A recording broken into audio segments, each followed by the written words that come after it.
post-1978 reforms influence Chinese society? This is a broad question. This is not a narrow question. Understand? Reforms are big.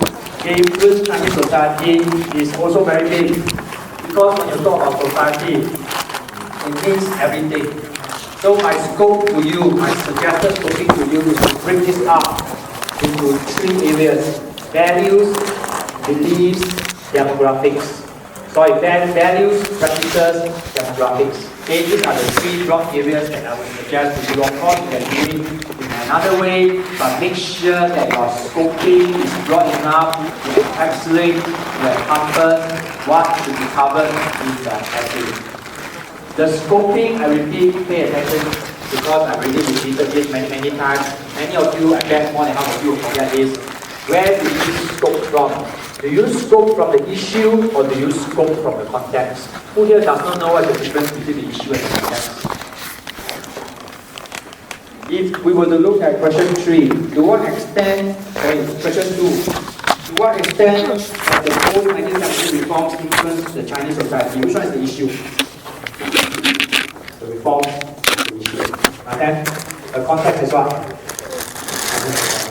Okay, most of the time the scoping comes from the context. So if you split Chinese society up, you will see that there are actually 3 areas that you can play with, which is your values, your practices, your demographics. This is the easiest. I'm not saying you not do it in another way. This is the easiest, okay? Okay. Some of you who are more intelligent, you can say, okay, economic reforms have changed the way they perceive a gender relationship. Modernization have changed the way they perceive their role in society, okay? The way they employ, the way they utilize mass media, for example. Yes, you can go to all these areas. I'm not saying you cannot. Okay, but my suggestion, values, practices, demographics, they are merely suggestions. Okay, I'm telling you that because they are broad. Everything covered up. You use these 3, you will not miss anything. Okay, question 3. To what extent is it true that national unity in China is hampered by its ethnic diversity? Okay, to what extent is it true that national unity in China is hampered by its ethnic diversity? Okay, I'm going to give you the 3 now. Listen, ethnic diversity definitely will hamper national unity. Understand or not? It is a countering force to unity. This one you cannot argue on. Okay? How does it hamper national unity? Okay, first, it makes Chinese society heterogeneous. It makes Chinese society diverse. In other words, instead of a uniform social block in China, what you see is a mosaic. Okay, different types of culture. Okay, you see fault lines, etc. Okay, that's number 1. Number 2. Okay, it created ethnic differences. Ethnic differences as in discrimination, as in jealousy, things like this. Because minorities, they are privileged. And as such, the Han majority feel jealous. Okay, they feel that these minorities are not grateful. On the other hand, the minorities, okay, when they see how small numbers they are, how small number their communities are, they also felt intimidated, felt bullied by the Hans. They feel that everywhere they go, they have to accommodate to the Han. You do business, you got to speak 普通话. Okay, some of them have to assimilate, okay, to adopt Han names, etc. So there are more or less some tension. Understand? And the last one is, of course, separatism. Okay, all territorial separatism in mainland China. I'm not talking about Taiwan, I'm talking about mainland China. All territorial separatism in mainland China are based on ethnic religious differences. Okay? So this is my 3 scoping. They are actually not 3 scoping based on different areas separately. It's not. Can you see or not? There's an escalation. First, you have a mosaic. Okay, this is a society comprising of different culture. Second, these different culture, they see each other differently. There's discrimination, there are negative feelings. And third, of course, in the most extreme case, there is separatism. Okay? Any question? Okay, next one, next 3. Next 3, you cannot tell me that, okay, there are other factors binding them. Full stop.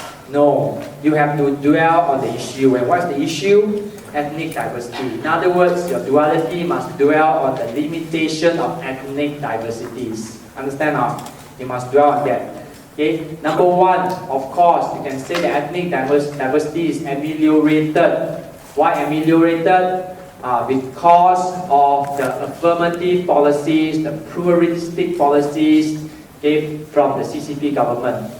By giving the minorities privileges, by giving the minorities more rights, etc., many of these minorities, they are happy to stay within the fold of China. And most minorities actually do not create trouble. So you must know that. Okay? Okay. Second is, of course, the presence of a strong Han majority. The presence of a strong Han majority. You should know what strong Han majority is, 92%.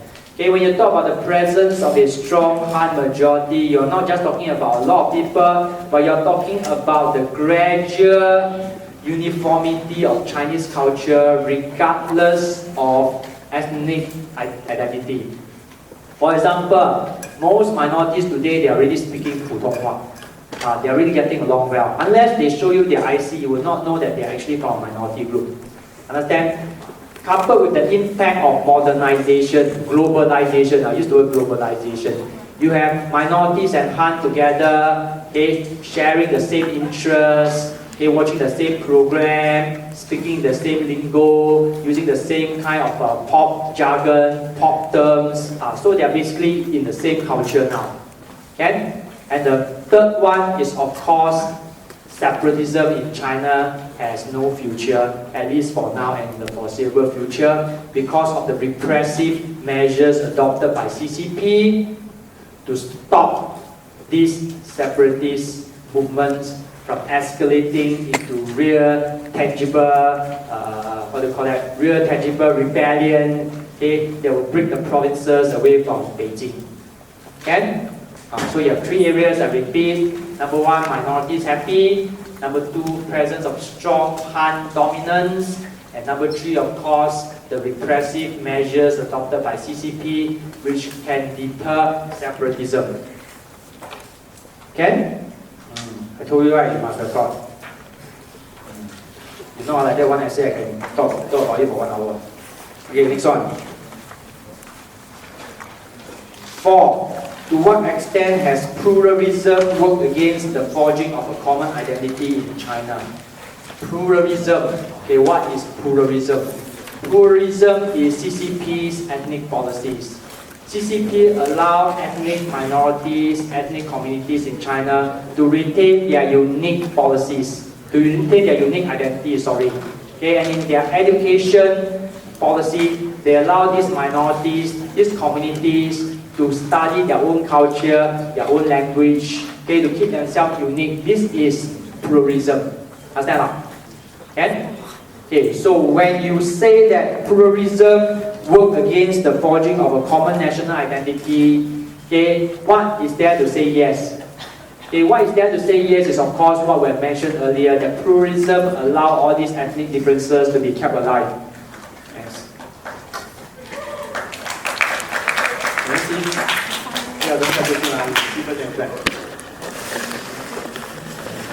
Seeable or not? Okay, this thing goes off there. Sorry, it's not question. Yeah, why?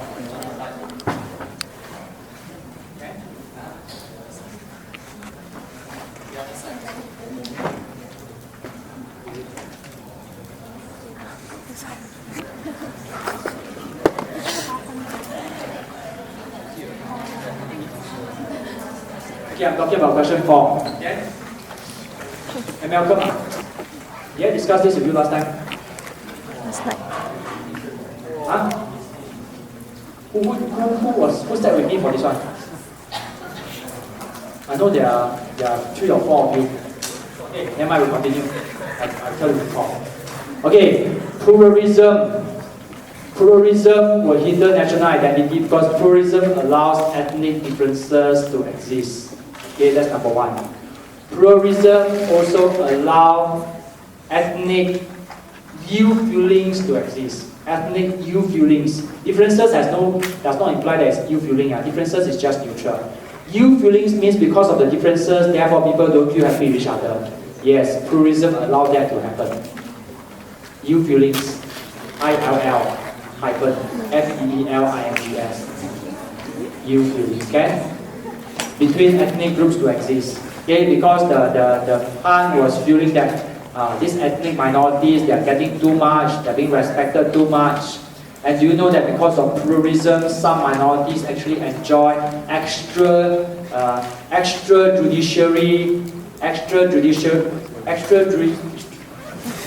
jurisdictionary, okay, I forgot it.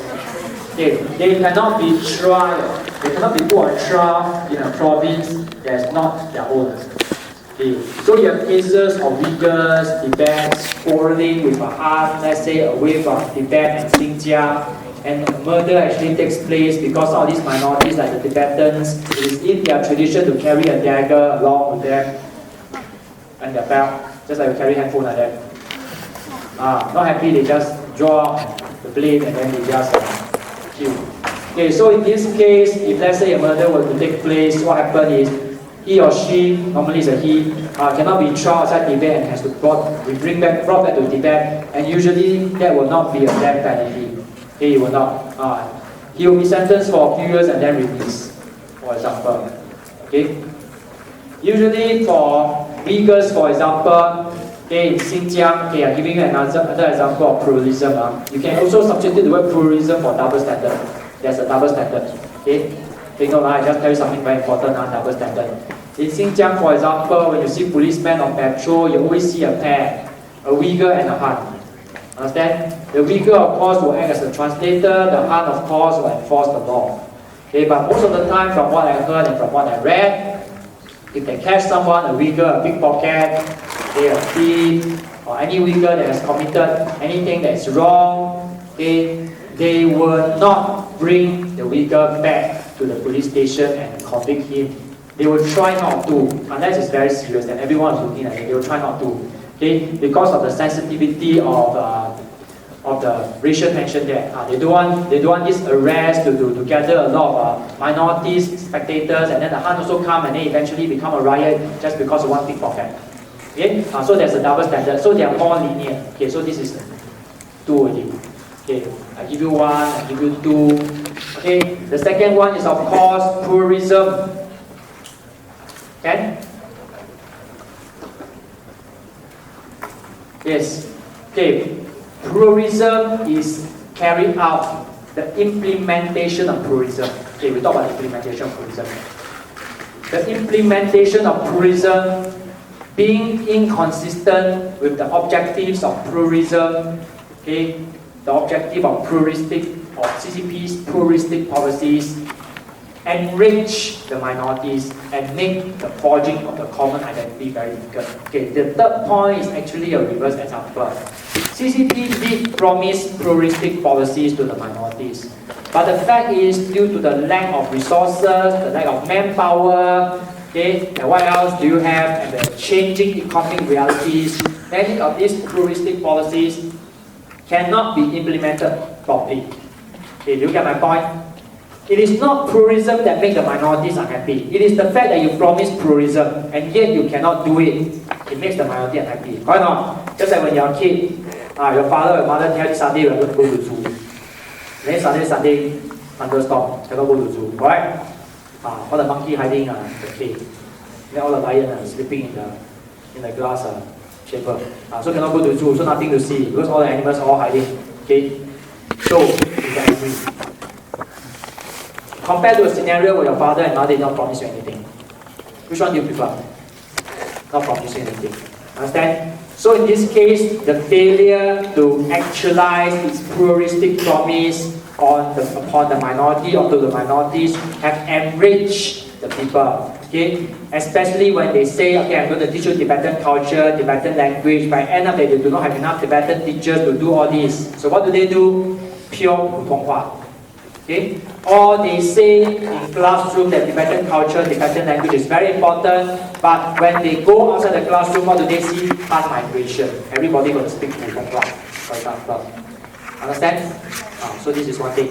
The rule of the thumb is you don't promise something that you cannot keep. Okay, pluralism is an empty promise to many of these protections. Okay. Any question?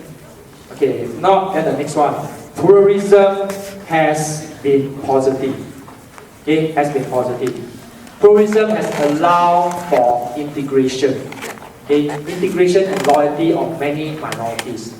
Many minorities see the pluralistic policy as to their own advantage. Okay, in this case, you can quote things like when parents of mixed marriages, okay, they have their children, they have their child, okay, they want their children and their child, okay, to be classified as a minority, even though they have half blood in them, for example. Okay, on the point of jealousy, which I mentioned in the first duality, you can also use one-child policy. The fact that all these minorities, they are not subjected to one-child policy, makes the Han very jealous, for example. That's the first point. That's the first example you can use. Now I'm talking about the example about pluralism not affecting the common community. Okay, so that's number one. Minorities are happy. Keep them happy. Number two, pluralism is not implemented based on differentiation alone. The content of CCP pluralistic policy, listen up carefully. The content of CCP pluralistic policies is not just to maintain ethnic differences and to respect ethnic differences, but it's also to channel all these ethnic differences, all this loyalty to your respective ethnic community towards loyalty of CCP. In other words, CCP does not promote ethnic loyalty. CCP allow for diversity, unity, something like Singapore like that. Understand? Pluralistic policy meaning, yes, I allow you to keep your religion, your culture, your language, I teach you them in school, but in return, in my syllabus, in my social studies, in my civic studies, you will have to be thankful to CCP for allowing you to do all this. And I'm talking about, therefore, on top of their pluralistic policy, in fact, within the narrative of their pluralistic education policy, they also highlight a very important point, that the fact that you're able to remain independent, autonomous in your respective ethnic identities is due to the policies of CCP, due to the fact they are under the leadership of CCP. Understand? So this is the reason why pluralism actually does not make does not make Chinese identity split, divided, because they promote a national identity over an ethnic identity. I give you a simple example. Although most of us here, we are known as Chinese, but you go back to China, you are not called Chinese anymore. You are not Zhongguoren. Okay, you are Huaren. Right now, in China, what is happening today is they are trying to promote this identity of a Zhongguoren. In other words, you are Chinese by nationality, not by race. You can be from whatever race, but once you are a Chinese, you are a Chinese. And is this successful? Can give you an example. This is successful because many Chinese Koreans, okay, when they go to work, even in places like South Korea, okay, when they travel overseas, they see themselves Chinese first, then Koreans. It's a very strong identity, Chinese first, then Korean. Okay? It is able to go into them. It is able to go into them. Okay? And the Koreans are very afraid of this story actually. Okay. The Northeastern Project. The Northeastern Project, where they take, I told you before, where they take an ancient Korean archaeological site, which is the fountain of pride for both the North and Southern Koreans, as one of their most illustrious ancestors in their long history. The Chinese take this archaeological site and they surround this site. Northeastern tourists cannot go in. They get a lot of historians to study every single artifact and drawing in this site. And they are interpreting, or if you may want to use the word, skewing the history of this site to interpret this site not as a Korean origin, but as an origin of a part of the Chinese race. Understand? And this has stirred up fear in the Koreans because in the event of, let's say, I don't know what will happen, something very drastic, let's say China will attack Korea, it is very easy to say that you are my people. Understand? I'm not saying that China is saying that, because China will never say that. But this is the kind of thing that China is doing that can threaten China's neighbors, threaten their sense of security. Okay? Any question? Okay, no question. I finished already. 2, 1, 2. Okay, the next thing, pluralism. Pluralism, okay, I will use a very narrow example here, which of course you can use as a point, is that thanks to pluralism, okay, thanks to pluralism, what happened is many minorities, they are able to rise to the ranks of power, to the ranks of wealth, riches in China. They are able to be the decision maker in the CCP, Politburo, standing committee. Even 1 or 2 of them is actually a minority, but he will not look and speak like a minority. He will be like Han like that, okay, completely like Han. So what happened is pluralism has allowed some of the elites, use the word elites, of these minorities to rise to power, and in the process and in the outcome, these minority communities, they see themselves as inseparable from the power, the authority, and the governance of CCP. And therefore, this helps to forge a very strong common identity. Okay? In fact, many minorities are not interested in pluralism anymore. Pluralism to them is no longer an issue. Minorities like Manchus, Mongols, Miaos, Zhuangs, all these minorities, you tell them pluralism, they only want one part about pluralism, which is the privileges. Understand? You tell them, I'm going to keep a culture, I'm going to keep a language, they're not interested anymore. Because they are exactly like Han already. Exactly like Han already. They just want to keep their privileges. They don't want to speak their language. They don't even have their name. Okay? Nobody in China has the Manchu name anymore. The Ashijero, the Yohornara, nobody care already. Okay? They will just change their name to Wang Zhang and that kind of surname. Okay? So pluralism is a non-issue anymore. It's a non-issue today for most minorities because they are well assimilated. Those minorities that we assume is very troublesome, which of course you can throw into the essay like the Tibetans and Uyghurs, they are just 2 out of the 55, 56. Understand? Most minorities are okay. Okay, so far, okay? Okay, we move on now, no time already. Okay, assess the significance of family unit in contemporary China. Okay, why is family unit significant? Okay, move on. Family unit influence the values of the Chinese people. Okay, values of contemporary China. Values of contemporary China. So from family unit, you go into Confucianism. Okay, from family units, you go into the values that the Han people practice, that these are very important to them, etc. Okay, family unit, okay, continue to influence the custom and practices of contemporary China. Okay, see very similar custom and practices of contemporary China, especially the custom and practices of those living in rural areas and minorities. And those minorities that are living in rural areas. Family unit is very, very important. Okay? Okay.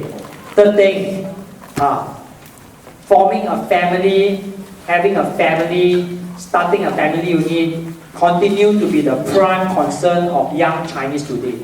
Prime concern. Every man wants to have a family. It's traditional. Every woman wants to get married, even though they may say they don't want. Am I being a MCP?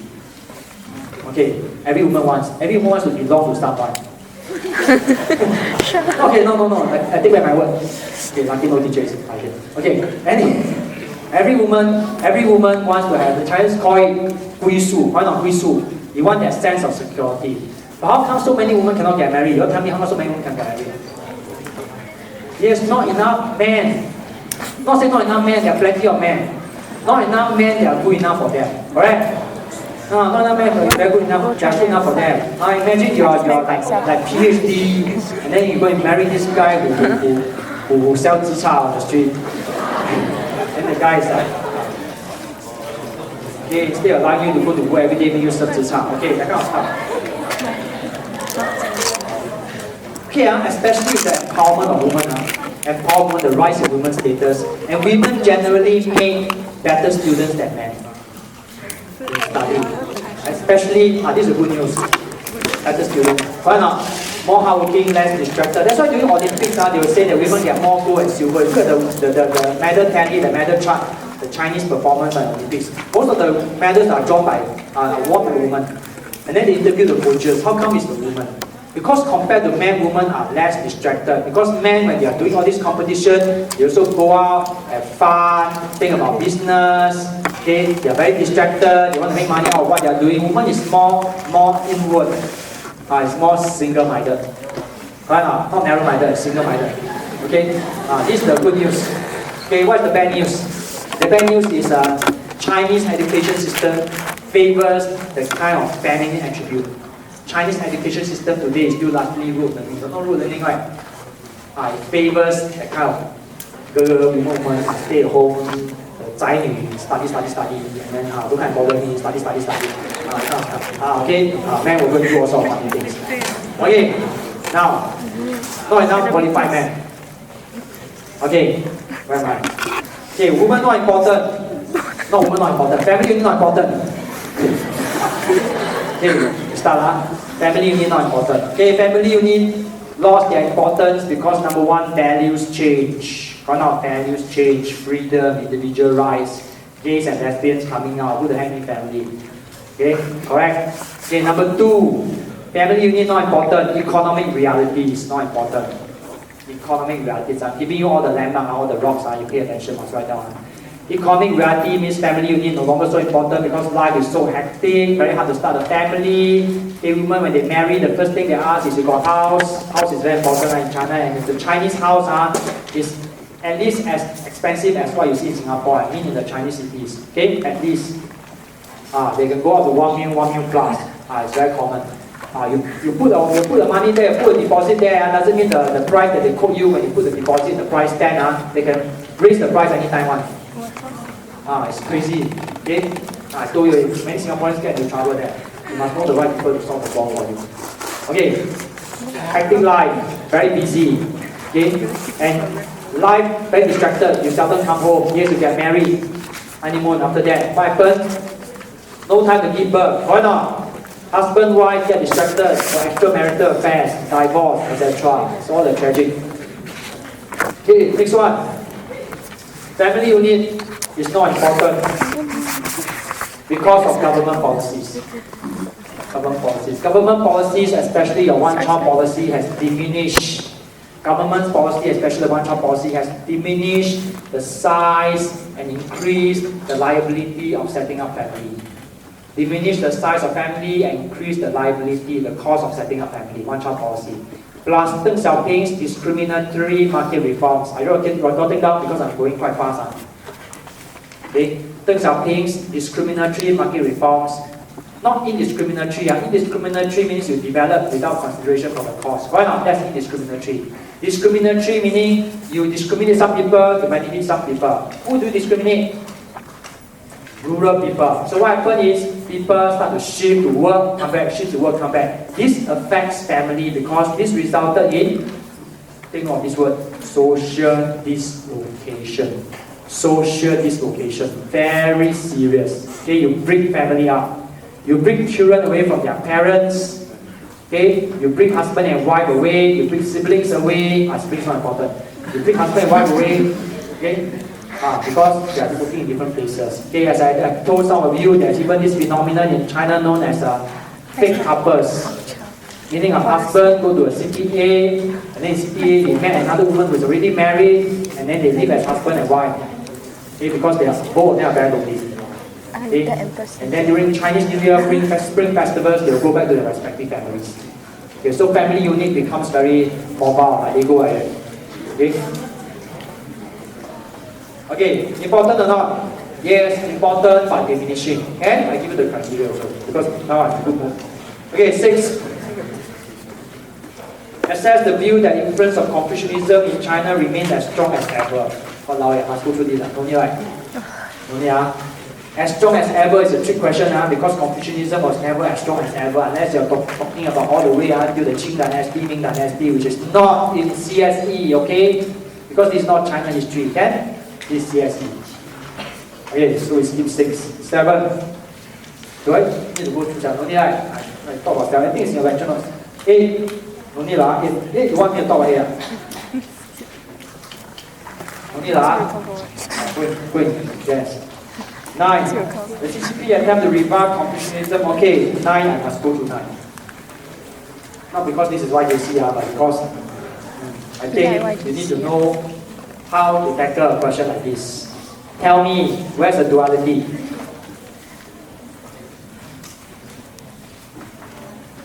Where is the duality? Does not take into account, take into account. Right now, this is the simplest way to identify duality because you see a moving part there. It does not, yes, take into account. Okay, but the main question is this. The main issue behind the question is this. It's the relevance of Confucianism. Understand? This is the main issue behind the question. You see the word relevance, straight away you're going to say whether it's relevant, whether it's not relevant. Okay, now I'm going to give you the answer. Yes, CCP takes into account the relevance. Okay, the relevance of Confucianism, okay, to current realities. Why relevant? Number one, why relevant? Is because Confucianism can solve social problems. They postulated Confucianism to solve social problems. And they also postulated Confucianism to solve economic problems. If you look at your notes on Confucianism, you will know that why Deng Xiaoping allowed, he did not promote, he just tolerate, that's all. He did not promote. He cannot promote, understand? Because during the Cultural Revolution, they just condemned Confucianism. So now if they promote, CCP gone already. CCP is seen as inconsistent. Clear? Two things. Social problem, economic problem. Why economic problem? Because when Deng Xiaoping looks at Japan, he looks at the 4 Asian dragons. Okay? He feels that all these countries, they are very successful because they have a workforce that embodied all the Confucianist virtues, such as respect for hierarchy, respect for authority, discipline. Okay? You don't rebel, you don't question. You listen and you do your job well. Confucius is about doing your job well. Even if you are a road sweeper, you do your job well. You are a manager, you do your job well. Understand? You play your part in the society. Confucius, social differences, economic disparity is a natural thing. Because human civilization cannot move without differences, as every one of us, we are endowed with different abilities, different intelligence. Make sense to you? Communism is different. Communism believes that there should not be differences and everything should be the same. Okay? Understand? So Confucius is a smarter guy. Okay, so first point. Number 2, Confucianism would satisfy, number 2 relevance, number 2 realities. Confucianism would satisfy China's need for a culture, national identity, for a distinct culture and national identity. As China becomes more powerful, as China becomes wealthier, China needs a branding. That branding cannot be communism because communism is defunct. And therefore, in search of that national identity, Confucianism comes handy because it supports what CCP wants for China. Okay, so this second point is quite dense, listen carefully. Confucianism, in other words, for the second point, correspond to the governing priorities of CCP. The first one is solve problem. The second one is the governing priorities. What are the governing priorities? First, national identity. Okay. Second, help CCP to promote soft power. Why not project soft power? You must have that distinctiveness in your culture that people will be turned, people want to turn to you, people will be attracted by you, people will be drawn to you. Okay? And of course, Confucianism has certain values that can keep CCP in power, which is obedience, respect hierarchy, that you should have a paternalistic government. Who does not know paternalistic? Meaning your government behave like your parent like that. Do you vote for your parents? You wish you could, right? Then Steve Jobs and Bill Gates will have a lot of kids. But we cannot. Why not? So CCP is like that. You cannot choose CCP. CCP is your father. Okay, so your father tell you die, you will die. Okay, so it corresponds to the priorities. Okay, so you have 2 already. Okay, third one, listen carefully. The promotion of Confucianism is irrelevant to the needs of the people. The needs of the people.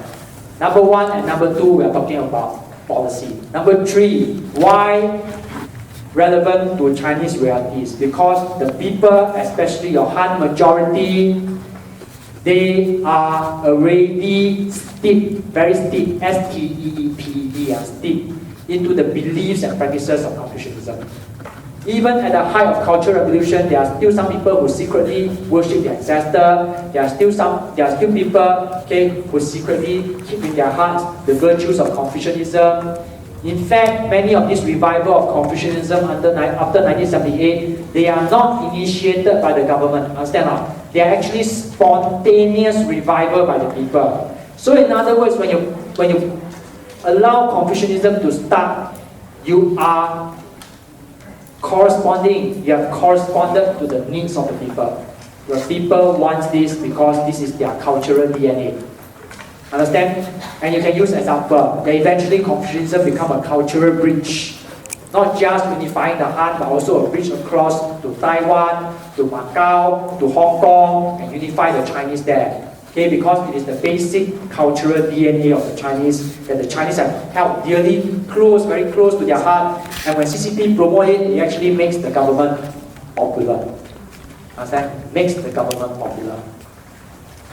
Are you all capturing this? Okay, why is Confucianism not relevant? Everyone's favorite. Number one is because of globalization, diverse values. Globalization, diverse values. Okay?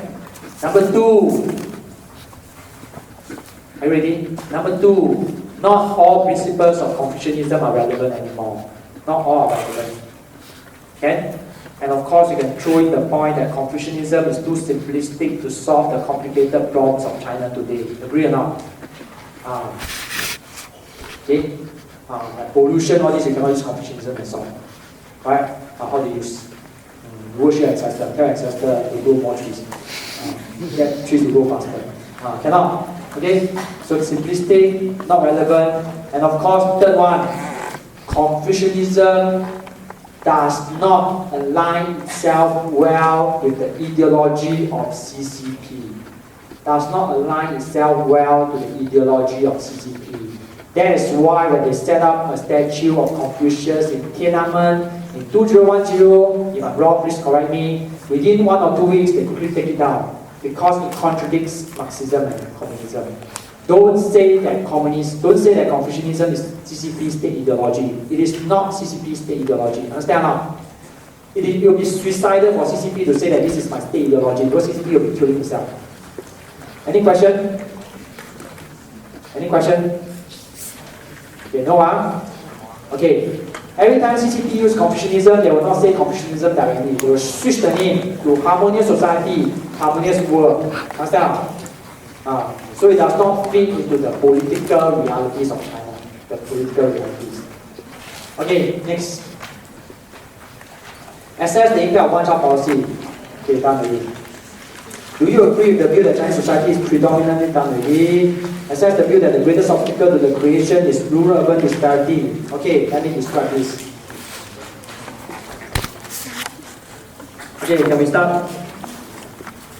Okay, yes, rural-urban disparity is an obstacle to the creation of a fair and equal Chinese society. This is a stupid question.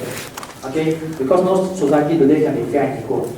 Okay, it's only in your dreamland can be fair and equal. But anyway, if this question comes out, what must you say? You must list how urban-rural disparity is a flaw. First, urban-rural disparity is a flaw because urban-rural disparity leads to regional differences. Regional differences, okay, regional competition, regional differences, regional competition, regional inequality, okay, that results in the discrimination of residents from rural areas. Okay, not only when they are in rural areas, but also when they come to coastal cities, they get discriminated. So you have differences in terms of income, okay, and therefore social inequality. Okay? The second point, you have differences in terms of amenities, in terms of infrastructure, in terms of services, you have differences. Education is worse, health services are worse, public services are worse, etc. in the rural areas. Okay, urban are the same, urban are better. If you are in the rural areas, it is very, very hard for you to be as sophisticated as those in the coastal areas, no matter how hard you study, because your facilities, your teachers are all the second grade, third grade teachers. Not because they cannot teach, but because their knowledge, their exposure are not as well as those in the coastal areas. For example, I came to this coastal area university, I tell you, our PhD library is better than this university. Much better. They have money, they have GDP, yes. Okay, but their money gives them just a huge library with a lot of empty shelves. And those shelves that are stocked with books are stocked with books from the 80s and 90s. That's how bad it is. Okay, and then their magazine, their foreign magazines, is very lousy. It's very, very lousy. Okay, they learn their English from watching movies like Thor. Okay, for example. So it's a sad thing. Okay. Rural-urban discrimination is also translated. Rural-urban disparity is also translated to ethnic differences. Because most minorities live in the rural areas. Most minorities live in the rural areas. Okay? I give you 3 points already. Income and inequality, differences in infrastructure, services, amenities, and the third one is minorities differences. Okay, please go back and craft your own topic sentence. Okay, why rural-urban disparity is not a problem? Why is not a problem?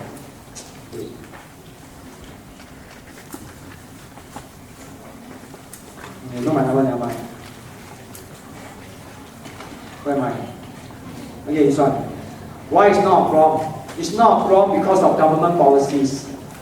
It's not a problem because of government policies to reinvest or to channel investment to the coastal areas through Go West policy, okay, through the socialist countryside, through exempting peasants from paying taxes, and what else? Through the building of highways, the Trans-Tibetan highways, the Qinghai-Tibet highway, etc. Okay, second, rural-urban disparity is not an issue anymore because of the shift in economic gravity to inland areas.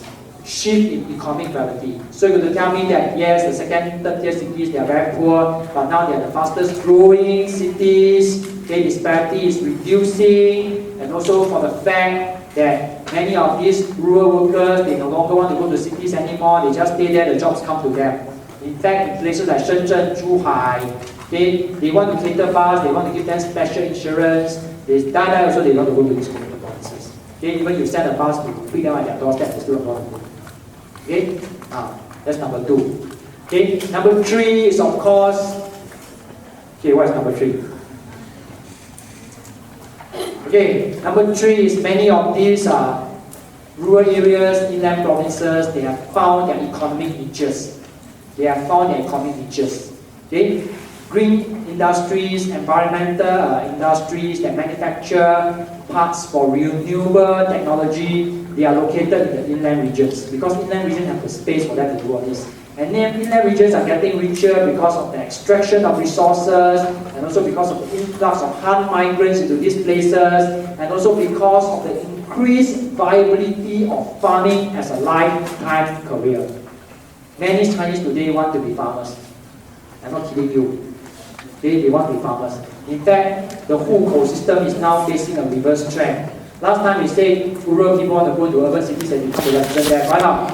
Now these type of people are getting fewer and fewer. Not that you don't have these people anymore, you still have, but they're getting fewer. But now more importantly is many of these well-to-do Chinese living in the cities, they want to reverse the hukou and go into the countryside and get themselves a piece of land and then they be farmers there. They, of course, the high-tech farmers, because food prices are going up, etc. So the reverse trend. Then you can give me examples, of course, cities like Kunming, Kashgar. Kunming is in Yunnan, Kashgar is in Xinjiang. All these major cities, they are becoming trading hubs in their own rights. Trading hubs. So they are like SEZ for them. So in other words, development is coming to the inland places, inland provinces in a very natural way. And they are growing very, very fast. Okay? So a fair and equal Chinese society is possible. Okay, done already. Okay, to what extent is Chinese society still shaped by, okay, no nonsense. Okay, we take 5 minutes break, then come back to 2. 他飞谁呀Any question?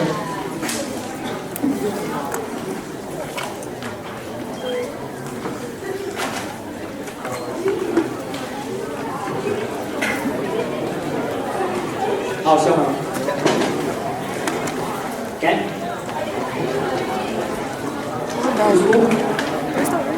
Wake up！ 起来！之前有书啊？Yeah, you must go lah. You know, you must stay overnight. Then CP hold on power and severely undermined. Okay, this is where you can use your 5 pillars of CCP's legitimacy or your 3 pillars of CCP legitimacy. Remember the 5 pillars of CCP legitimacy that I've told you? Ideology, economic development, civil governance, nationalism, populism, going on. Any of you come to me with frowning face, saying, Mr. Lee, give me the 5 pillars I don't know how to use. Okay, you give me 2 pillars, I can use them as chopstick, but 5 pillars I don't know how to use. Okay, 4 pillar, 2 pillar, 3 pillar, 1 pillar, whatever. They are just for your convenience of understanding. You don't, please, I beg you, in your essay write 5 pillars because Cambridge will not know what the heck you're talking about. Understand? Nobody knows what are the 5 pillars. Okay, identify them. Okay, so let's say I'm going to answer this question. To what extent has the CCP's government's hold on power been severely undermined? Of course, where's the duality? The duality is not severely undermined and not undermined. Wrong, that's not the duality. Okay, the duality is, can be, listen up, is, and is, I think, whether it's severe or not severe. Whether it's severe or not severe. Understand? Definitely it has been undermined. This is an absolute issue. Definitely has been undermined. Because even with economic development, although CCP think that economic development can generate GDP, can generate wealth, therefore the party can continue to hold on to power. But in the process of generating GDP and wealth, what happened? More challenges are generated. Correct? It's like eating a medicine with a lot of side effects. So in other words, definitely it has been undermined. Clear or not? So how to judge whether severely or not severely? Okay? You must judge based on the core of CCP's hold to power. If the core is attacked, if the core is hit in a way that cannot be repaired, yes, then you can say it's severely. Okay? If the core is attacked but not shaken, does not crumble, yes, you can say therefore it is not too severe. So what are the core? I give you the core now, the simplest core, ideological, number 1. Number 2, civil governance. Number 3, economic development. And this is 3 examples. I'm not saying you cannot use others. 3 examples. Ideological, economic development, civil governance, economic development. Ideological can be nationalism as well. I can throw nationalism into ideological. If you have nothing to write about ideological, then you throw in nationalism. Why? Because today CCP is openly using nationalism as a substitute to its defunct communist ideology. CCP is not using Confucianism, but nationalism, yes, CCP is using it. Can? Okay, any questions?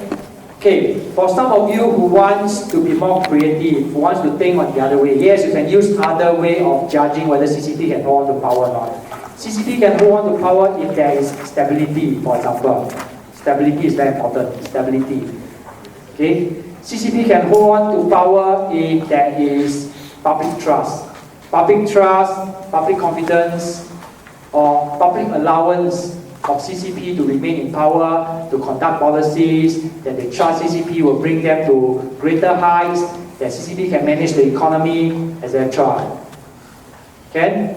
And the last one, of course, you can fall back on economic development. CCP is still able to provide. So CCP hold to power is still strong if CCP can still remain the only party in China and there are no strong challenges to the core of its power. The core of its power can be anything. Okay, from the 3 pillars of legitimacy, 5 pillars of legitimacy, or to the other 3 factors that I mentioned earlier. Cannot. Okay, this is the case. So what is your conclusion? Your conclusion should be undermined but not severe enough to topple the party. That's your conclusion. Why undermine but not severe enough to topple the party? Why? Because number one, CCP still control that hard mechanism to hold the country together. Hard mechanism. Understand now? Hard mechanism includes your PLA, includes your security, includes your intelligence. Okay, that continue to hold the party, hold the country together, and nobody can challenge CCP because of that. No organized opposition can challenge CCP because of that. That's number one. Number two, CCP can still continue to ensure development. Development, understand? CCP can not only hold the country together, CCP can ensure development.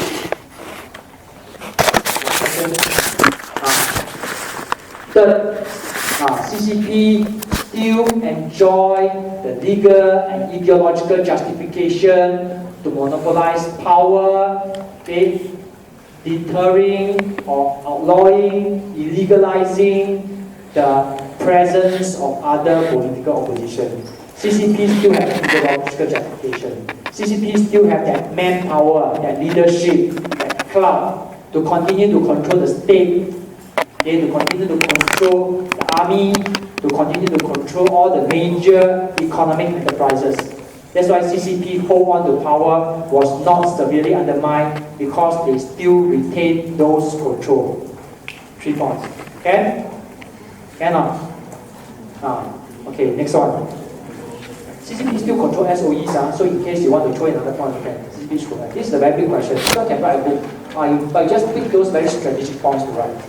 15. Assess the relevant significance of cross-strait relations and political reforms to governance in contemporary China. Okay, 15 is a very tricky question because a magical word appears. What's the magical word? Not CCP. No CCP, sorry. Relative, very good, relative. The relative significance. Okay, you must make comparison when you see the word relative. Why not? Correct? Just like every Chinese New Year you see relative, you make some comparison between you and relative.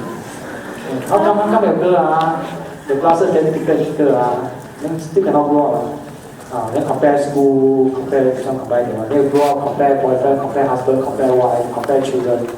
Okay, whatever. Okay, so must compare. Listen up.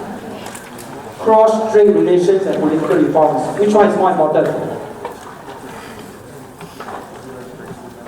Political reforms. Understand? Political reforms is more important. I give you a few points. The duality is compare.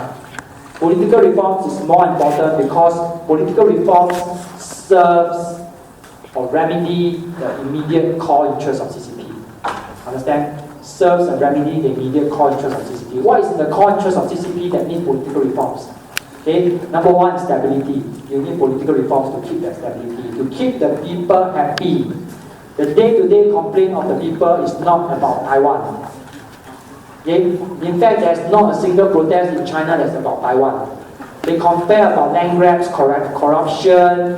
Okay? They compare about the governance of CCP. So political reforms is important because of stability. Political reforms is also important because of development. You see, I keep trying the same plate of rice. Political reforms is also important because of development. Understand now? Without political reforms, your economic development cannot be sustainable. Understand? Rule of law, very important. Institutionalization, I hope you know what I'm talking about. Institutionalization, more responsive, more feedback, streamlining, all those nonsense. Yes, okay, you need political reforms. Okay, any question? Okay, political reforms is also important to improve the functional efficiency, the functional capability of CCP. You can tell me the professionalization of PLA. Very important. Why? Because when you govern China, you have to guarantee China's security. Agree or not?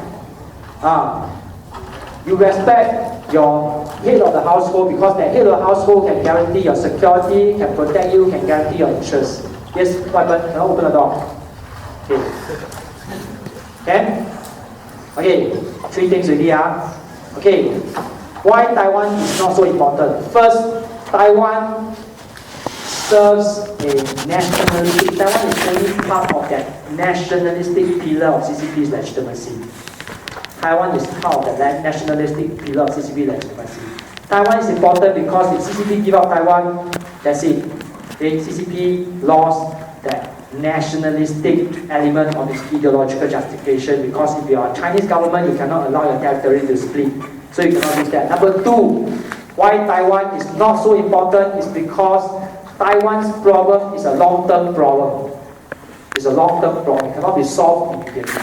It cannot be resolved immediately because it depends on the will of the Taiwanese people, the decision of the Taiwanese government, and it does not affect any of the core interests of China.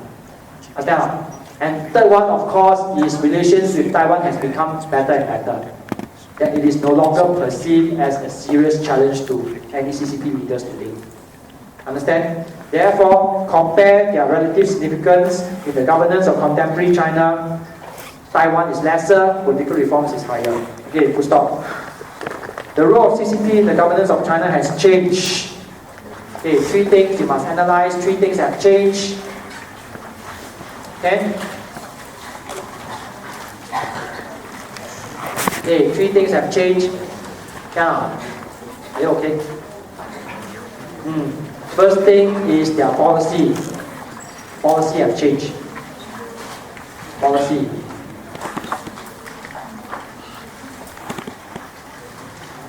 Okay. Second thing is the way they function has changed. The way they function. The way they function have changed. Policy have changed because today they are more emphasizing on development, getting rich, okay, compared to the traditional communist emphasis on equality and so forth. Function have changed because today they are more responsive to the people. Okay, they are not so top down anymore. Okay, there's collective leadership. Okay, they get the people's feedback, very open, etc. Okay, so they are playing like a people-friendly kind of CCP. So today is a more people-friendly kind of CCP. Okay, and the third one is, of course, what has changed? Their foreign policy. The role of CCP, or how CCP shaped China's foreign policy, the role of CCP in Chinese diplomacy has changed. For example, okay, Chinese diplomacy, you must interpret this to suit the definition of the governance of China. Because you govern China, you must also conduct China's relations with other countries. It has changed, okay, from a hostile, inward-looking country to a more, friendly, more open, more active, more responsible member of the global community. Okay? So these three has changed. What has not changed? CCP is still authoritarian, still top-down, for example. Authoritarian and top-down. Okay? CCP is still repressive. Repressive meaning CCP is still very draconian. Still relies on police, still relying on security forces, still have this arrest without trial, detention without trial, etc. So all these repressive measures are still there. So the role of CCP has not changed. Third one is the ideological role of CCP has not changed. Ideological role meaning CCP is justified to be the only party, and CCP, at least theoretically, is still guiding people towards the communist utopia, despite all their capitalist reforms, all their market reforms. This area, this ultimate aim of their governance have not changed. The grand strategic role of CCP to guide the people towards utopia, communist utopia, theoretically has not changed. Okay? Okay, down again. Next one, 18. The Chinese government has failed to effectively address problems that obstruct good governance. Do you want me to explain this? Do you want me to explain this? Okay, what are the factors that obstruct good governance? You must bring this out. Okay, what are the factors that obstruct good governance? Good government is one that considers the well-being, the needs of the people. The well-being and the needs of the people. This is the good governance. Okay? Good governance is one that projects the pride of the nation. Okay? The pride, the name, the stature of the nation to the rest of the world. This is good governance. Good governance is one that protects the interest and the security of the people. The interest and the security of the people. So on one hand, you listen and you cater to the needs of the people. On the other hand, you protect the interest, the security of the people. And lastly, you project the pride, the stature, the image of the people. These are the three indicators of good governance. Do I need to elaborate some more? Only right? So your essay, you just go around this tree. Okay? Your essay just go around this tree. Okay? Okay, next one. 17. CCP will remain in power as long as they are able to sustain economic growth. Okay, can? Okay, this question basically is how important is economic development in helping CCP to sustain its power? How important? How important? Okay, can or okay, why economic growth can help CCP to sustain power? Number one, economic growth provides stability. Provides stability. Okay. Number two, economic growth delivers material well-being, alleviates people from poverty, delivers material well-being. Number three, economic growth projects China's global status. See, I keep using these three ingredients. Just now I use these three to fry bee-hoon, now I use these three to fry rice. Correct? So memorize all these, cannot. Understand all these landmark very useful. I tell you that very easy to clear. Correct? I can get a chimpanzee and or whatever. Just tell them this tree, just repeat this tree, and maybe they can get a C or what.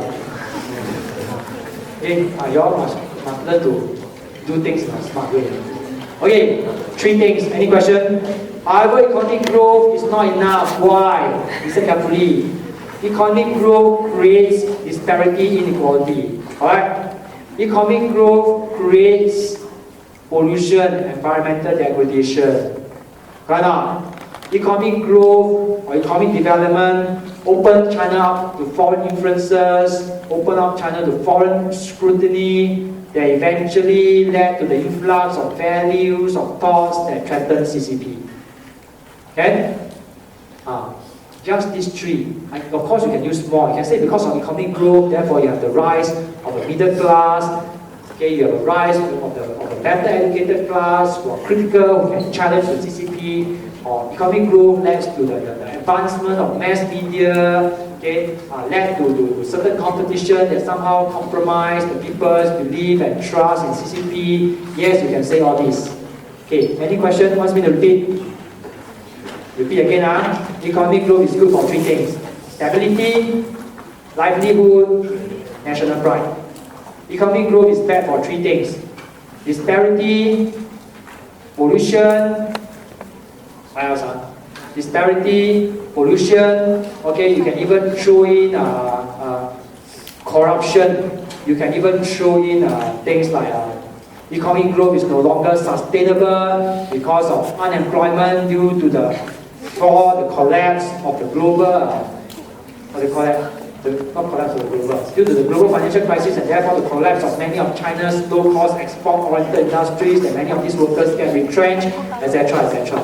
Okay, so you can use either side. So long as you can give me points, give me keywords, give Cambridge keywords to say that because of this effect, CCP's hold to power is compromised, is undermined. The effect can be instability. The effect can be unhappiness, popular dissent, etc.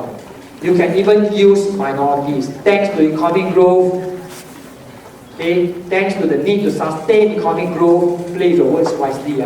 Thanks to the need to sustain economic growth, okay, they want to develop the western coast, western provinces, or the extraction of minerals. So what happens is many of these minorities they get dissatisfied because they are dislocated and because they feel that they are swamped by armed migrants and they feel that they are having the poorer end of the state, and therefore this led to feelings of separatism that challenge CCP. Okay? Are you okay? Okay, any questions so far? Hey, those who are tired, want to yawn, want to whatever, can you please go home and sleep? I care for you, go home and sleep, okay? Drink coffee. Okay, cannot sleep. You cannot sleep here. I need to use the table. Okay, next one.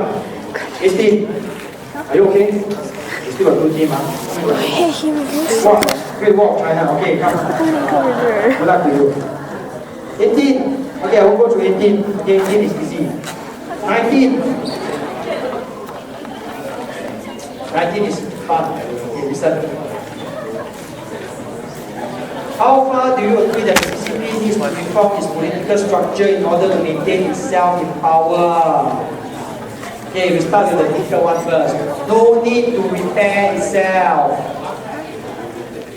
Yes, it goes there. Then, can we start? Cannot. Need to go to jam later. My wife say my glasses very. Liêu phim mà. Đấy mà mình thấy đấy mà. It's very old.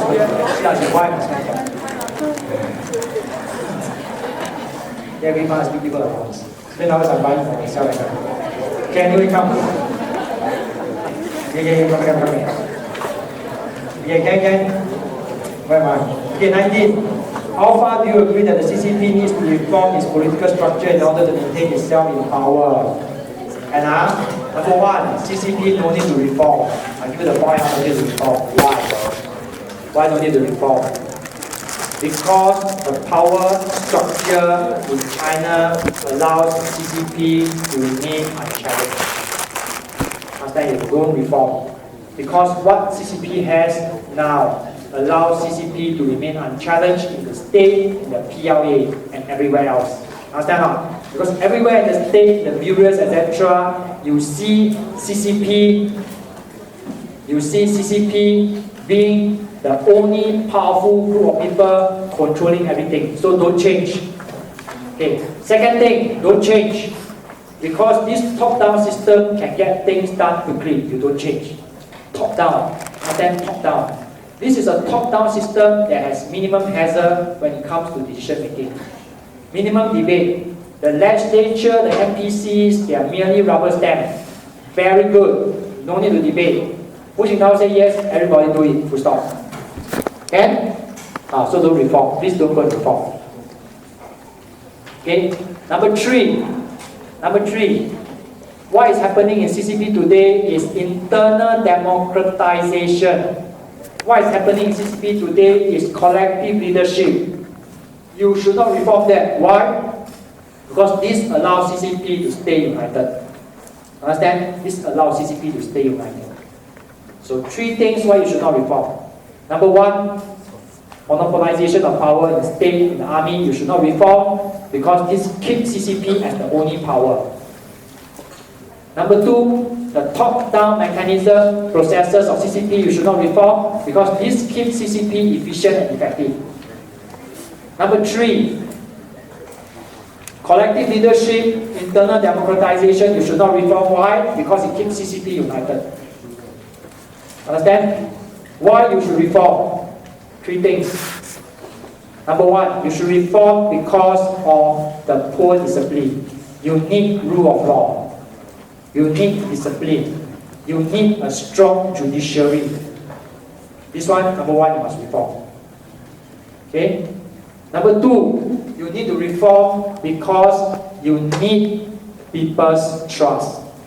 Okay? Today, the trust in CCP is very low. You need to make your party use keywords like this: transparent, accountable, responsive. Three golden keywords. Transparent, accountable, responsive. Understand? This one you need to reform. Okay? Third thing, you need to reform because you need to sustain economic development, and economic development is key to CCP's hold to power. Okay, so what is that reform? That reform is to reduce control over the economy. The reform is to have rule of law. The reform is to scale back and allow more private sectors to take over. You need to reform that one. Understand? Be more open, reform. Okay, willing to change, allowing private sector, private initiatives to come and take over, allowing more market forces to come to come on board the ship, to share power. This one you need to reform. Okay, finish already. Okay, next one. 20. CCP's, the communist government's credibility is severely lacking. This is a good question. This is a fantastic question. Yes, that's a word.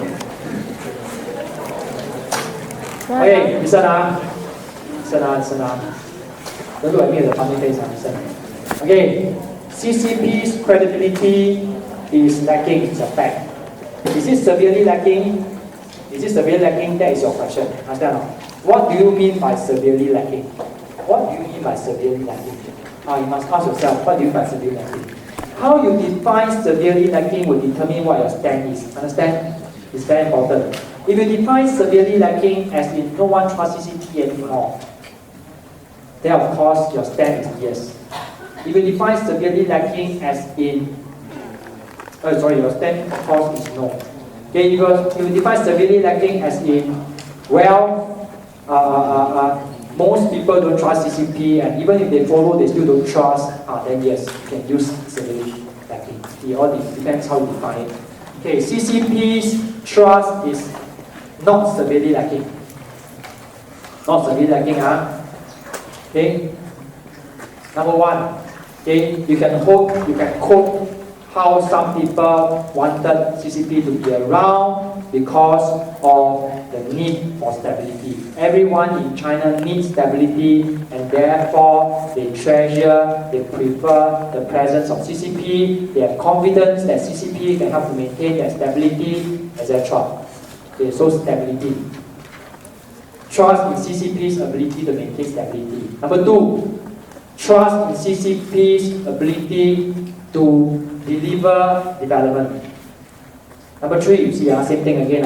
Trust in CCP's efforts to project national prestige. And see now, stability, development, prestige. Stability, development, prestige. There is a trust there. There is a trust there. Although they may not agree, although they may just go along, they may just play along, but the trust is there.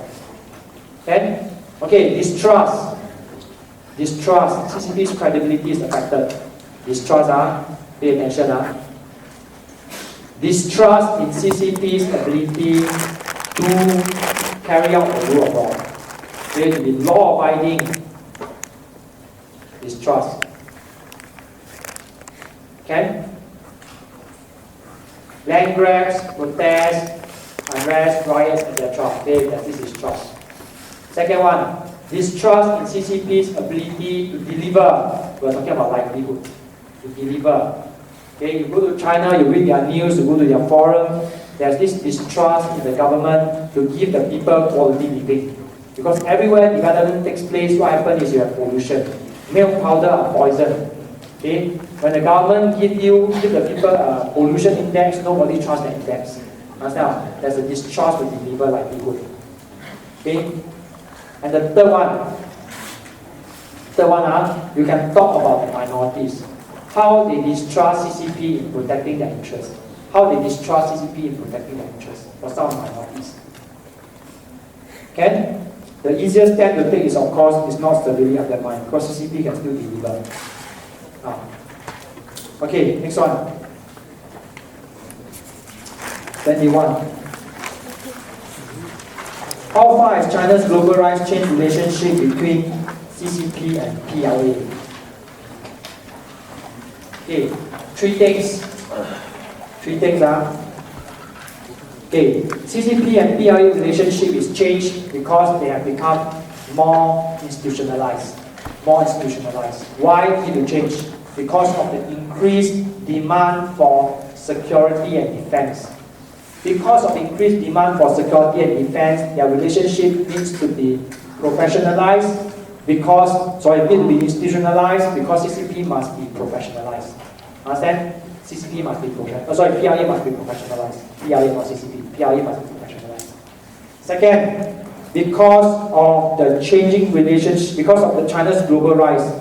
Okay, because of China's global rise, China has to play more complicated diplomatic roles. China has more complicated, more complex diplomatic profile. Therefore, PLA needs to play a role in foreign policy as well. PLA needs to play a role in foreign policy. PLA will play the hard ball if CCP wants a certain type of hard message to be sent across, but CCP does not want to say it because it will spoil the image of China. CCP would allow a PLA general to give that hardline statement. We should be more assertive towards the Americans. The Americans should mind their own business. Taiwan is ours. That kind of stuff. Okay? Any question? Okay, 3. PLA is an expansion upon PLA's diplomatic role. PLA will also play the soft diplomatic role. The soft diplomatic role. The soft diplomatic role as in standing out nice, gentle messages that convey China's soft power, soft image. Like PLA join the peacekeeping, PLA envoy to ASEAN, is a female major general assuring the ASEAN countries that China has no hostile intention, so they send women, okay, see women are all very peaceful, so they send all these things. Okay, they convert their warship into a hospital ship and that kind of stuff. Okay, fourth point. You can take note. PLA also take charge of China's image project. Listen carefully, image project. Because of China's global rise, China needs to project itself as an advanced country. So China has projects such as your space program. Why not? Your space program. And even your deep sea survey expedition. Okay, the Chinese submarine went down to how deep? What is the deepest one? They call it the Jiao, the super submarine. Can go very deep. That one is by PLA as well. So go to space also PLA, enter the sea also PLA. Okay, Olympics for example, PLA is involved. And see so PLA's role is different. PLA becomes very supportive of CCP's non-military policies, non-military agenda. Okay, any question? On the other hand, PLA is still the same. Okay, I'll not say the same, you're going to think about the same. Okay? So I just tell you the difference. The same is going to think. Okay, next question. What, you want me to talk about the same? The same is the same. Last time the same is still the same. The same means PLA is still under CCP. Why not? PLA is under CCP because of ideology, PLA is under CCP because of membership, PLA is under CCP because of members, etc. Let me go through that one, please. Okay, next one.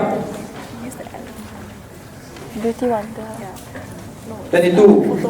Assess the view that Wu-Wen administration has deviated significantly from the objectives set by Deng Xiaoping between 1978 and early 1990s.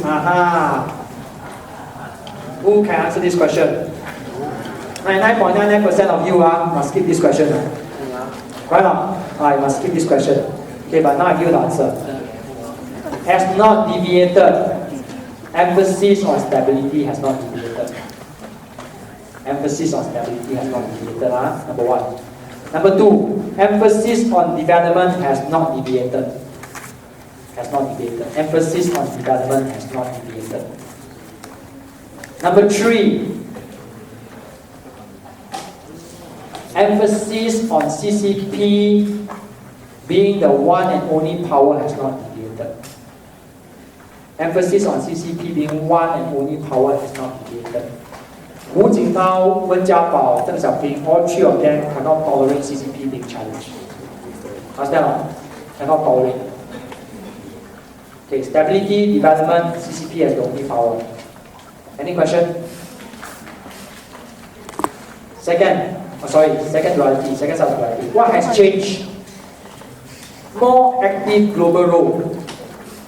Wu Jintao and Wen Jiabao, compared to Deng Xiaoping, pursue a more active global role. Enter the WTO, Olympics, okay, becoming a strategic partner of US, anti-terrorism, all these have changed, more active. Okay? Second one, more equitable growth. More equitable growth. Compared to Deng Xiaoping, who pursue discriminatory development, everything go to urban cities. Wu Jintao, Wen Jiabao comes up with ideas such as Go West policy. Right? The policy that farmers are exempted from paying taxes, the policy that benefited the rural economy, all come from Wu Jintao and Wen Jiabao. So there was a reverse here. Okay? You can even throw in harmonious society, scientific concept, etc. Okay, number 2 Number 3, Wu Jintao and Wen Jiabao. Wu Jintao and Wen Jiabao reform and make the administration of China, the governance of China, more transparent, more responsive to the needs of the people. There was less censorship. There are less censorship, less propaganda. Less censorship, less propaganda, more media freedom compared to Deng Xiaoping. There are more tolerance. Understand? Any questions? 3 points, why different? First, active international role. Second, more equitable development. Third, less repressive, less restrictive rule, more responsive to people. Okay? Okay, next one. 23. Okay, 23 I will go through. 24. Therefore I will go through. 25. To what extent is the state bureaucracy dependent from the CCP apparatus? Okay, done already. To what extent has it done already? Done already. 28. Assess the significance of cross-trade. Done already. 29. Okay, what do I mean to kick a butt? I can kick very hard. Okay, 29 is the same as what I said. 30. Assess. Done already. 31. Okay, 31. Tricky question. Are you ready?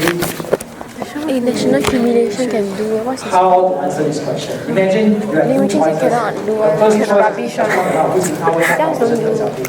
The second choice is this one. What do you do? 一群人定是 rubbish 呀，这个我不要做了，不要做。出来的，会出来的。Think to it to the end. Okay, we start. Assess the view that national humiliation has become a key resource for CCP's legitimacy. Okay, to cut the long story short, Chinese nationalism, Chinese history, as is mentioned in Chinese textbooks, they are based on a narrative of humiliation and pride. Okay, listen carefully. Humiliation because of the recent history of China being bullied by Western countries, being bullied by Japan, and therefore it is now that we can become great and perhaps seek some satisfaction out of it as a form of revenge. Understand? Okay, number 2, history of pride. That this history, this episode of humiliation is an aberration. Aberration means abnormality. Because Chinese people have a glorious history of 5,000 years. Some say 10,000. Okay? Okay, whatever answer. Okay, now, it's an interplay of these two. Okay, now this question asks you, how important is national humiliation as a resource to CCP? Okay, can we start now? Number 1.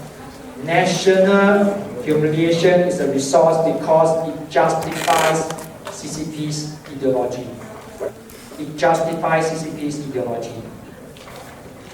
It justifies CCP ideological justification to governance. Very important.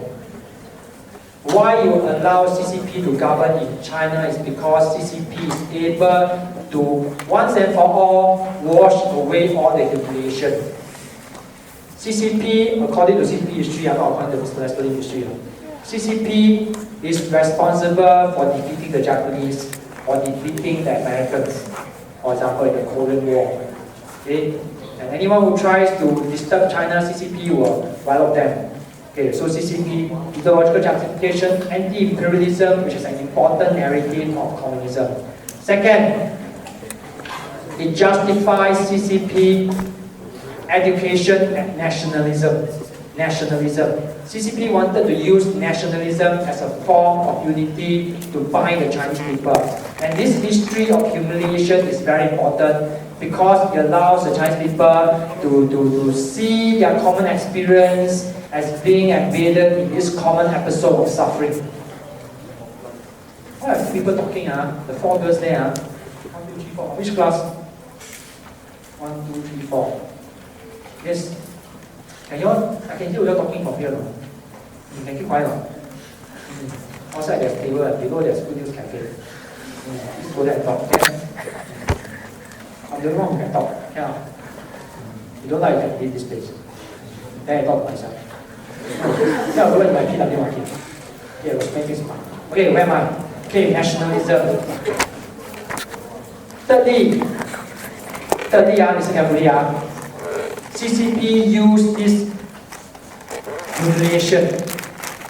humiliation to pack.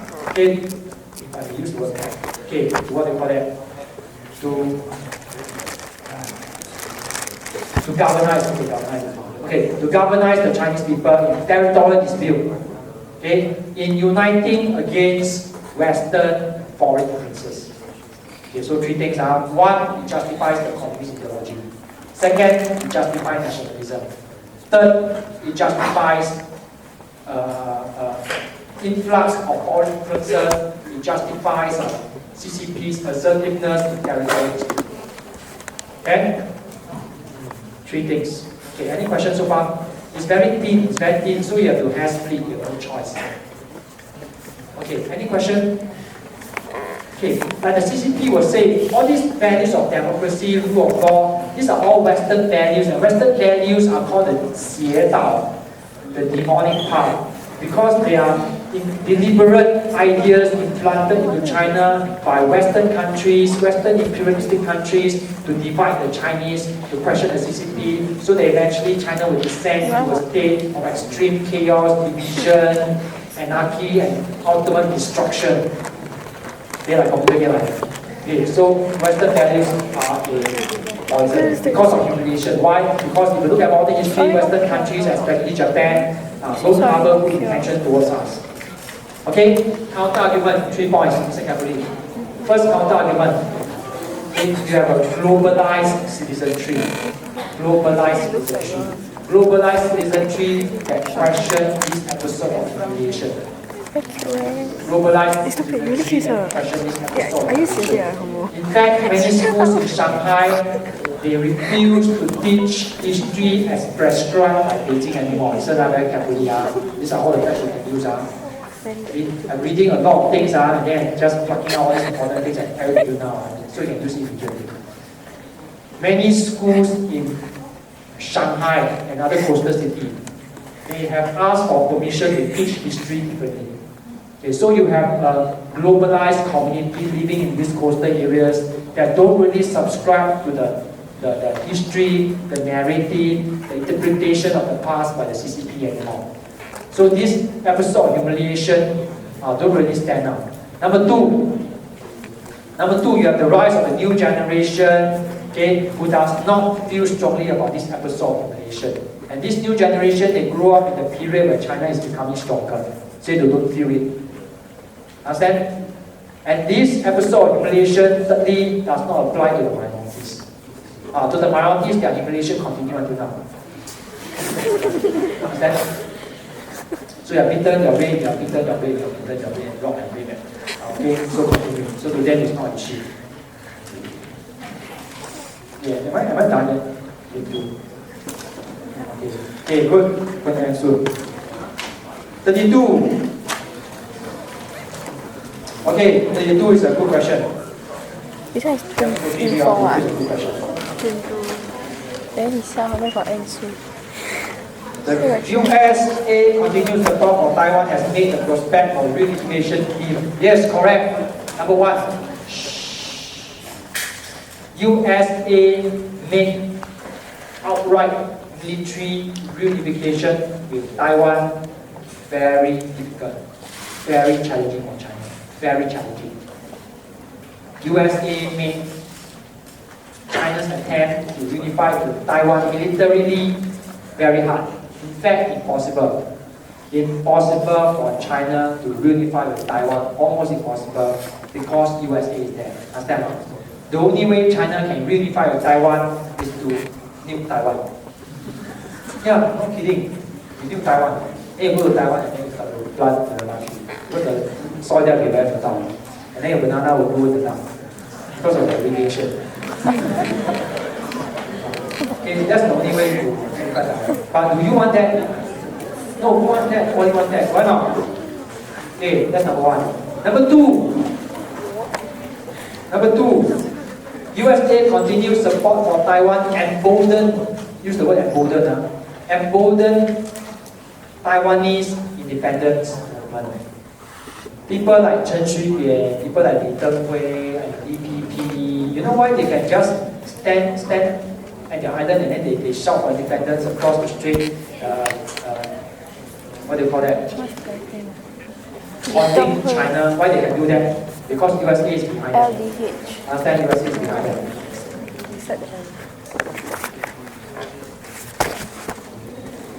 Hey, the girls behind, why you must stop? Don't talk. The girls must stop. Don't talk, okay, please. Become a boy for boy. Okay. Taiwanese independence movement. Sexy. Okay. Third. Listen carefully. Okay. USA continued support for Taiwan. USA continued support for Taiwan deepens the ideological differences between Taiwan and China. Deepen the ideological differences between Taiwan. I won't use China because our Singapore policy is Taiwan is part of China, right? So it deepens the differences between Taiwan and Beijing. And ideological differences. Okay, they feel more and more dissimilar. This is not the same as independence. Independence is another point. Understand not? Most Taiwanese do not support Taiwanese independence. You must know that. Not because they don't want independence, but because it's suicidal. Understand? Just like not because Mr. Lester Lim doesn't want to take LSD. Because if I take LSD, probably I'll die of brain hemorrhage, for example. And it furthermore is illegal. Okay? If it's legal and you can buy 7-Eleven, $5 per kg, I'll be having that every day. Okay, now the point is. I know. So now the point is this. Okay, waiting. Who's recording this? Share your friend. Can those who are not here? See, I'm so kind. The reason why this stupid marathon lecture is connected is because I'm being torn apart by so many things. Okay? I'm therefore taking this liberty or this audacity. In fact, because I don't want to offend you. This morning, what paper do you have? Yeah, GP, I forgot. Very hard, right? Issue based, right? The GP question. Very hard to know what I find. Either you know or you don't know it.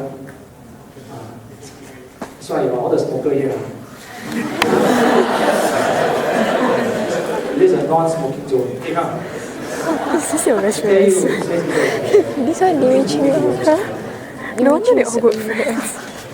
Where am I? Okay, ideological differences. Then, okay, 3 things. USA doesn't matter. First thing, USA doesn't matter. Why USA doesn't matter? Because number one, USA wants to maintain good ties with China. Wants to maintain not good ties, wants to maintain stable ties with China. Stable ties. Stable ties. You can quote example of Chen Shui-bian, okay, of DPP politicians wanting a more hostile relations with China, especially during Chen Shui-bian's term of presidency, but it's always warned off by America. When America sell weapons to Taiwan, they will keep the contents of their sales very secret. You'll say I'm selling them parts only, for example, helping them maintain their current weapons. They are not blatant. Why? Because they don't want to spoil that stable relationship. They don't want to drag into a war that will not earn them anything. Understand? They don't get anything solid out of the war. Especially when China threat to go to war is very real, it's no joke. What's the example of China's threat to go to war?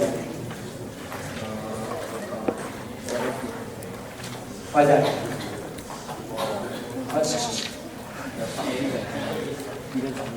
Subway sandwich. What is that? Anti-secessionist law. Why not? That's number one. Deng Xiaoping say, if Taiwan is leave China, China will go to war. Even if it meant turning Guangzhou and Fujian into an ocean of fire, China will still go to war. Understand? Imagine your Guangzhou and Fujian will turn into an ocean of fire. Make sure you're not there on school trip. Okay? China will go to war. It's very real, it's a very real thing. There's so stable relations. Number two, relations between Taiwan and China are improving already. Okay? That US support for Taiwan is becoming a diminishing factor.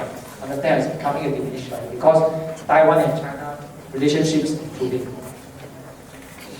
Can? Okay? And number 3 is, of course, actually there's no number 3. There's no number 3. Taiwan relationship with China improved. We can split into 2: economic relationship, political relationship. Economic relationship, political relationship. Because economic relationship and political relationship improved, okay, Taiwan itself factor less and less US into its strategic calculation. Today, Taiwan is closer to China than the US. Okay, stop here for this question, and then move on. See, some of you very patiently. Why not? Some of you still want me to stay until 5 o'clock. Now it's like how many? Not even 3 o'clock. You all one day. In terms of concentration and sitting in for long hours of studying, learning, and teaching. You all cannot be me on. Because I'm shouting temper here. Because I'm what? Because I'm shouting temper here. How far do you agree that China's one child policy has compromised rather than reinforced the position of the CCP government? Here, start. It has compromised CCP government. We start with compromise first. Compromise. Okay? Compromise CCP's government because it resulted in social problems. Why not? Gender problem. Not gender problem, gender inequality. Little emperor syndrome, correct? Second one, resulted in economic challenges. Aging population, aging workforce. The young workers all got attitude problem because they come from where? One child family, correct? All problem. Everything is a problem. Third one, resulted in the political distrust. Why? Because the inability to implement the one-child policy fairly and even humanely. Remember these 2 words, fairly and humanely. Compromise, discredited CCP. Understand? Can people? 3 things. Okay, humanely and fairly. Because some people, they are rich, they don't pay. Like the great director Zhang Yimou. He got 2 children. Okay, don't need to pay. No, don't need to pay. You can pay the fine. You can pay the fine, you can have children. Okay, Singapore is you have children, the government pay the fine. Okay. Reinforce, listen up. Reinforce. Number 1, economic development. Reinforce, because it allows for economic development. Why? Resources are saved. Women are liberated to join the workforce. I tell you, women are very, very important in China. Not just for giving birth. In Shenzhen, in Guangdong, you take a photo of the factory, most of them are women factory workers. Why not? Very important. Okay? So number 1, development. Number 2, reinforce CCP's position of the CCP government. Okay? Reduce the cost of governing. Reduce the cost of providing for the people. It reduces government's cost of providing for the people. Okay, very important, because one of the reasons why one-child policy was introduced is because the government does not have enough amenities to cater to women, pregnant women, children, schools, etc. Understand? So one-child policy actually reduced the duties of the government, the cost, the expenditure of the government in this area. Okay, and number 3, what did one-child policy do? Okay, I cannot think of any. Okay, just these 2. Okay, maybe number 3, you want to tell me resources. Okay, last question, 34. Okay, last one already. Assess the impact.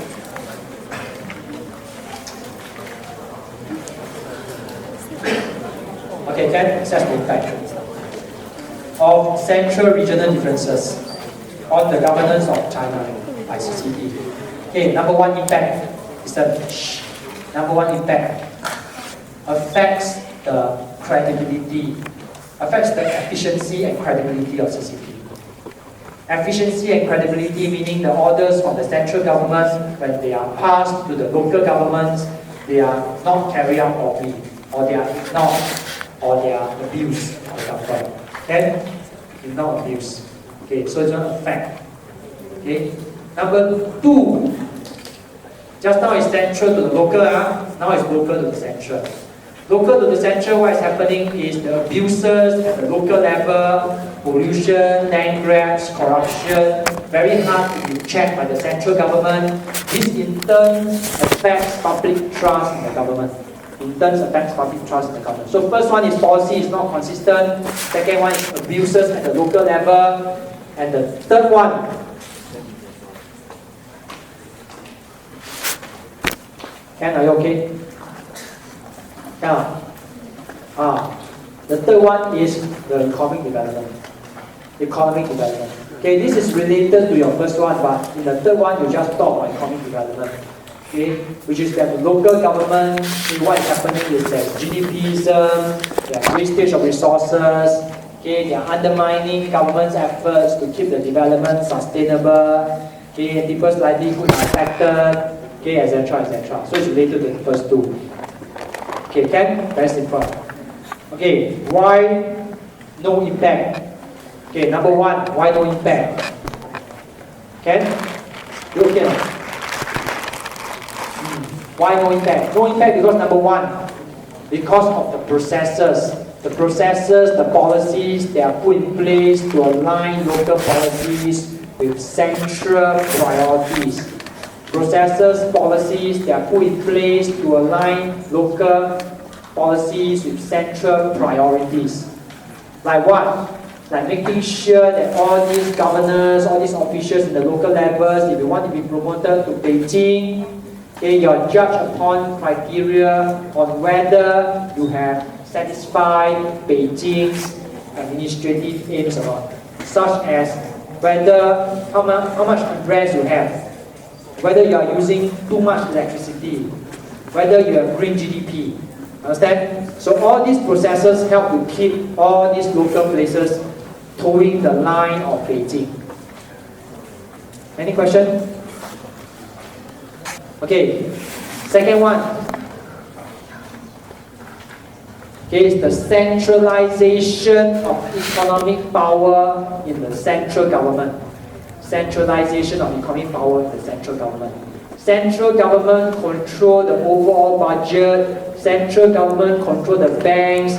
During Deng Xiaoping's time, what happens is the banks in the local provinces, they can customize their policies. In fact, they can operate to some extent independently from the central bank. But today, what happens is all the banks must listen to the central government. So central regional differences in terms of financial, fiscal, monetary policy has limited impact on the governance of CCP. Understand? Because the party control the money. The party and money run. Okay, third one. Are you okay? Okay, are you okay? Make sure that all you are fighters. Okay, very good. Okay, central regional differences, they cannot go beyond. Okay, how should I put this? Okay, central regional differences are contained. Okay, there will not be any case of regional separatism, even for extreme provinces, restive provinces like Tibet and Xinjiang. You won't cross the line and say you're going to have the Republic of Tibet, Republic of Xinjiang. You won't do that. Because central regional differences is contained by a very strong security apparatus that is commanded by Beijing. The 7th military region, for example, understand? You cannot run away one. 7th military region. The public security, okay, all emanates from Beijing. Okay, not to mention that every governor in China is shadowed by a party secretary. Correct? And who is more powerful, party secretary or governor? Party secretary. And they report directly to the Politburo or the secretariat of the CCP. Understand? So you cannot break away one. Understand? So these are influence that pull them back. Money, people, policies. Okay? Money, people, policies. Okay, we finished tip 2 already.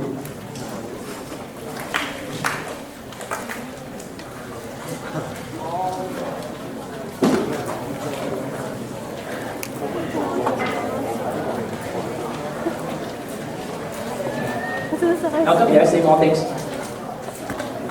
Oh, well, let's see. A bit more, a bit less, right? A bit more, a bit less. Okay, Ken? 介紹要個大家希望呢度go to case study 啊，go to case study啊，你呢個見點啊？